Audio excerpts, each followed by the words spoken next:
Hello everyone, welcome to Pampatha Kamancuza TV. I'm here to update you of what's happening on Mkwaka the case. Namhlanje ngomsombuluko mhla ka-17 February 2025. UMamZobe noGabisile abaphathekile kahle nezingane nto ukuthi indlela abakwaMthembu abathule ngayo emva kwalento abayenza futhi asikho ngisho isigwebo abasicabangayo for bona. Wathi uMamZobe kusho ukuthi uMabusi ubancingile ukuthi babaxolele, wathi nje uGabisile khohlwa. uMabusi nje wakusho kwacaca ukuthi asafune lutho oluzobahlanganisa nabo.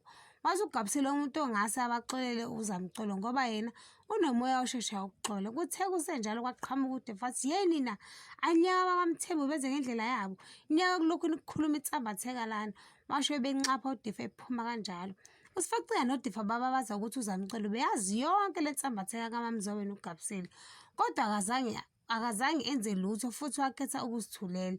Lokho kwabathusa kakhulu bakithi. Kuthe kusenjalo uSifacile ubesetshela uDefa ukuthi kunembonakaliso yakhe abenayo, wabonakaliswa igazi wathuka woma bakithi phakathi kwayo ngoba phela ukubonakaliswa ngegazi kusho ukuthi kunesidumbu sizophuma.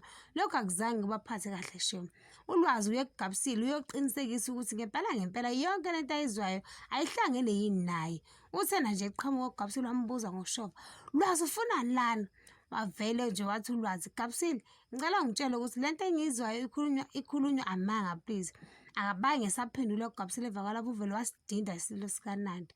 Wazibalisela bakithi uLwazi esho khona ukuthi, "Gabisile uyenza kanjani lento okubeni ubukhulelwe ingane yami?"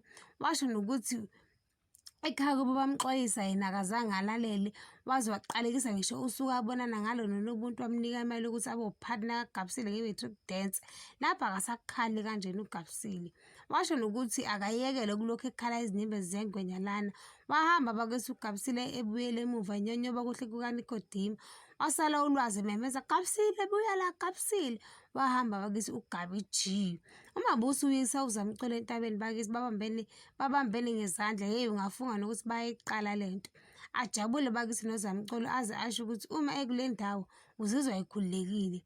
Wase wambamba umyeni wakhe uMabusi wabe esecela ukuya emakhaya ayobheka isidumbu sikaMzobe ukuze ezokwazi kuphela ukuqeda umkhokha. Wavele nje wathi uZamcolo, "Ungiletha kule ndawo ngoba nakho ufuna ukushintsha umqondo wami." Wancenga bakithi uMabusi wathi nje uZamcolo, "Cha, ngisame emazweni ami awuyilapho." Wathi esabathe uMabusi uyabalisa uyasho bandla ukuthi kumayelana nomndeni wakho. Avele nje wamshiya kanjalo wazihambela uZamcolo. Kwahlula ngisho ememeza ethi, "Mvelase." Wahamba bakithi uMvelase. uSibusiso kaNdlovu utshela uSibahle indlela ake aba yisilima ngayo ngokusebenzisana noMamZobe ekubeni abe abulala ingane kadadewabo. Wamduduza uSibahle esho ukuthi angithi yena wayengazi ngalokho so akangazibeki icala. Kuthe kusenjalo uSibahle wasondela eduze kukaSibusiso ezomtshela ukuthi namhlanje kukhona into ayizwayo, ucela bandla ukuthi azolala naye. Wathi esamangazwe yilokho uSibusiso wathi nje uSibahle, "Khululeka solala kusofa." Nangoba ke uNdlovu uhleli kwi-wheelchair ubhekeleni. Ngiyabamba lana ungakhohlwa ukucindezela notification bell, subscribe noma usho umbono wakho. Bye.